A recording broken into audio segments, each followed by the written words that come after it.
Hello everyone, welcome you all here on my YouTube channel. Hi, this is Namrita Jaiswal and we were discussing geography class 8 and that is chapter 1 resources.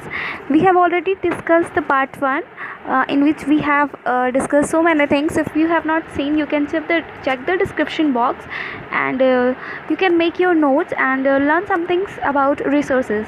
And one more thing I would love to say that about myself, that I make videos on NCERT topics like science, social and English as well.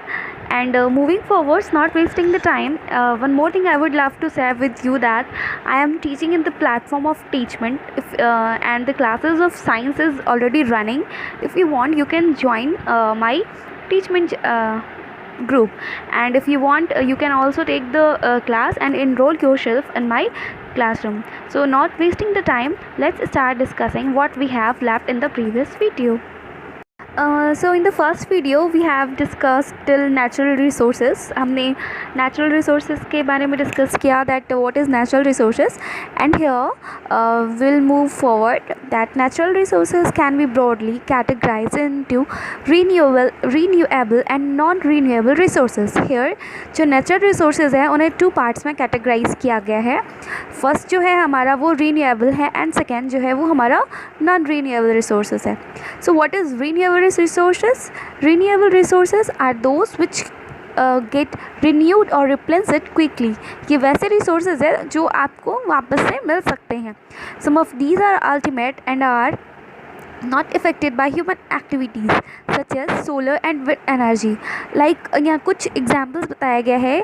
इनके जो amount होते हैं वो unlimited होते हैं, मतलब आप इससे कुछ भी करो, कितना भी यूज़ करो, इफ़ेक्ट नहीं पड़ता. इनकी ह्यूमन एक्टिविटीज़ इस पर कितना भी इफ़ेक्ट डाल दें लेकिन कोई भी असर नहीं पड़ता. जैसे सोलर एनर्जी हो गई, विंड एनर्जी हो गई, सनलाइट हो गई, ठीक है. इनका हम जितना भी यूज़ करें ये ख़त्म नहीं हो सकता. They are unlimited. Yet careless use of certain renewable resources like water, soil and forest can affect their stock. कुछ ऐसे भी रिसोर्सेज हैं जो अनलिमिटेड है जैसे वाटर, सॉइल, फॉरेस्ट, लेकिन अगर इन पे अनवांटेड या अनलिमिटेड ह्यूमन एक्टिविटीज़ किया गया, वांटेड ह्यूमन एक्टिविटीज़ करते जा रहे हैं, वो अगर होती जाएगी तो जो वाटर, सॉइल और फॉरेस्ट है इनके जो स्टॉक्स है वो ख़त्म हो सकते हैं. Water seems to an unlimited renewable resources. हम सब जानते हैं कि जो वाटर है एक अनलिमिटेड रीन्यूएबल रिसोर्सेज है. But shortage and dying up of natural water resources is a major problem in many parts of the world today. लेकिन आज क्या हो रहा है कि बहुत सारे जगहों पे पानी की कमी हो रही है. क्यों? क्योंकि जो नेचुरल रिसोर्सेज है वो क्या हो रहा है, सूखता जा रहा है और ये काफ़ी ज़्यादा मेजर प्रॉब्लम हो गया है. तो से भी बहुत सारे रीन्यूएबल सोर्सेज हैं जो अनलिमिटेड तो हैं, बट अगर हम उनका केयरलेस से इस्तेमाल करें, उनका केयरफुल से यूज़ ना करें, तो they can be we can have the shortage of those type of resources. So now we will discuss what are non-renewable resources. So non-renewable resources are those which have a limited stock. जैसा कि हमने discuss किया, जो renewable resources हैं वो हमारे पास unlimited होते हैं, लेकिन जो non-renewable resources होते हैं उनका जो स्टॉक होता है वो लिमिटेड होता है. Once the stocks are exhausted, it may take thousands of years to be renewed or replenished. अगर ये एक बार ख़त्म हो जाता है तो इसे बनने में काफ़ी ज़्यादा समय लगता है. May be more than 1000 years लग सकते हैं. Since this period is much more than human life spans, such resources as considered are not renewable. Example: coal, petroleum, natural gas. क्योंकि हम सब जानते हैं कि इनका जो स्टॉक है वो बहुत ही लिमिटेड है और इनको बनने में 1000 ऑफ ईयर्स लगते हैं. तो ये बहुत ही इंपॉर्टेंट है हमारे लिए कि हम इनका केयरफुली यूज़ करें. कुछ एग्जांपल्स हैं जैसे कोल, पेट्रोलियम, नेचुरल गैस, ये सब नॉन रीन्यूएबल हैं क्योंकि इन्हें बनने में मोर देन 1000 ऑफ ईयर्स लग जाते हैं.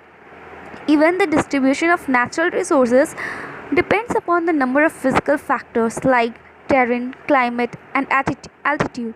The distribution of resources is unequal because these factors differ so much over the earth. Even ये क्या होता है कि आपको हर जगह कोल, पेट्रोलियम और नेचुरल गैस नहीं मिल जाएगा। इनके जो डिस्ट्रीब्यूशन है वो अलग अलग जगह अलग अलग होते हैं, मतलब कहीं होते भी हैं, कहीं नहीं भी होते हैं, कहीं का क्लाइमेटिक कंडीशन, कहीं टेरान, कहीं का एल्टीट्यूड, ये सब डिफ़र करता है। तो इस प्रकार से जो नॉन रीन्यूएबल रिसोर्सेज है वो हमारे लिए बहुत ही इम्पॉर्टेंट है, क्योंकि ये तो एक अनलिमिटेड है नहीं, कि तो इनका जो स्टॉक है वो हमारे पास लिमिटेड है। इवन अगर ये एक बार ख़त्म हो जाते हैं तो उनको बनने में मोर देन 1000 ऑफ ईयर्स लगते हैं। तो ये हमारी रिस्पॉन्सिबिलिटी है that we should use all the resources in a proper way. तो अब हम ह्यूमन मेड रिसोर्सेज को डिस्कस करेंगे कि what are human made resources. नाम से ही पता चल रहा है कि those resources which are made by human. Sometimes natural substance become resources only when their original form has been changed. कभी कभी कुछ सब्सटेंस ऐसे भी होते हैं, वो रिसोर्सेज तब बनते हैं जब उनको उनके ओरिजिनल फॉर्म से चेंज किया जाता है। Example, iron ore was not a resource until people learn to extract iron from it. Iron ore को एग्जाम्पल लिया गया है, तब तक उनका यूज़ नहीं किया गया जब तक उससे आयरन ओर से आयरन नहीं निकाला गया। हम डायरेक्टली आयरन ओर का यूज़ नहीं कर सकते थे। People use natural resources to make buildings, bridges, roads, machinery and vehicles which are known as human made resources. लोग बहुत सारे मटेरियल्स का यूज़ करते हैं, रिसोर्सेज का यूज़ करते हैं, buildings, bridges, roads, machinery, vehicles, इन सब चीज़ों को बनाने के लिए, क्योंकि they are all the things that are made by human and they are satisfying our desires. So these are called human made resources. And that technology is also human made resources. Technology भी क्या है? human made resources है, क्योंकि इसे किसने बनाया? Human ने बनाया। So people like us use natural resources to make human made resources, said Mona, nodding in understanding. Yes, said Raju. तो मोना राजू ये सारे डिस्कस कर रहे होते हैं, तो वो बोलती हैं, मोना कहती है कि जितने भी ह्यूमन होते हैं वो नेचुरल रिसोर्सेज का यूज़ करते हैं, और उन्हीं नेचुरल रिसोर्सेज का यूज़ करके वो ह्यूमन मेड रिसोर्सेज बनाते हैं। जैसे कि आयरन ओर के बारे में बताया गया। आयरन ओर क्या है? एक नेचुरल रिसोर्सेज है, इसको ह्यूमन ने यूज़ किया, आयरन बनाया, तो वो क्या हो गया? ह्यूमन मेड रिसोर्सेज हो गया। So here Mona is sleeping and she is dreaming something. Conserving resources. मुझे क्या करना है? Resources को conserve करना है, मतलब उसे बचाना है। Mona had a nightmare. She dreamed that all the water on the earth had dried up and all the trees cut down. There was no shade and nothing to eat or drink. People were suffering and roaming around desperately, looking for food and shed. Mona जो है वो सो रही है, उसे एक सपना आता है, बुरा सपना आता है। वो देखती है कि पृथ्वी पे जितने भी पानी है वो सूख गए हैं और जितने भी पेड़ है वो काट दिए गए हैं। कहीं भी कोई छाया नहीं है, कुछ खाने को नहीं है, कुछ पीने को नहीं है। लोग इधर उधर घूम रहे हैं, ना तो उन्हें खाने को कुछ मिल रहा है, ना तो उनके पास छत है। सी told her mother about the dream. वो इन सारी बातों को अपनी मम्मा को बताती है। अम्मा, can this really happens? He asked. Mona अपनी मम्मा से पूछती है कि माँ, क्या सच में ऐसा हो सकता है? Yes, Amma replied, if we are not careful, then even renewable resources can become very scarce and the non-renewable ones can definitely get exhausted. अम्मा बताती है कि अगर हम किसी भी रिसोर्सेज का अगर सही तरीके से यूज़ नहीं करते हैं, तो चाहे वो रीन्यूएबल हो चाहे वो नॉन रीन्यूएबल हो। रीन्यूएबल तो एक मतलब अनलिमिटेड होते हुए भी ख़त्म हो सकता है, लेकिन जो नॉन रीन्यूएबल है वो तो डेफिनेटली ख़त्म हो जाएगा। What can we do about it? Raju asked. Lots, replied अम्मा। राजू पूछता है कि हम क्या कर सकते हैं? तो अम्मा कहती है, हम बहुत सारी चीज़ें कर सकते हैं। जैसे using resources carefully and giving them time to get renewed is called resources conservation. जैसे हम क्या करेंगे कि हर एक रिसोर्सेज का केयरफुल यूज़ करेंगे और टाइम के अकॉर्डिंग करेंगे और उन्हें टाइम देंगे कि वो रीन्यूड हो जाए। मतलब हम उसे क्या कर रहे हैं? अपने रिसोर्सेज को कंजर्व कर रहे हैं, उसे बचा रहे हैं। Balancing the need to use resources and also conserve them for future is called sustainable development. हमें क्या करना है? मतलब रिसोर्सेज को यूज़ करना और ऐसा बैलेंस बना के चलना है कि हम उन्हें अभी सेव करके रख सकें और फ्यूचर में हम इनका यूज़ कर सकें। तो इसे सस्टेनेबल डेवलपमेंट कहते हैं, क्योंकि वो सस्टेन कर जाता है, मतलब टिक जाता है। There are many ways of conserving resources. Each person can contribute by reducing consumption, recycling and refusing things. बहुत सारे तरीके हैं जिससे हम अपने रिसोर्सेज को क्या कर सकते हैं, बचा सकते हैं। जैसे हमें कंजम्पशन करना है, किसी चीज़ को बचाना है, या इलेक्ट्रिसिटी जैसे फ्री में कहीं भी सब जला के छोड़ दे रहे हैं, कोई यूज़ नहीं है, उसे हमें बचाना है।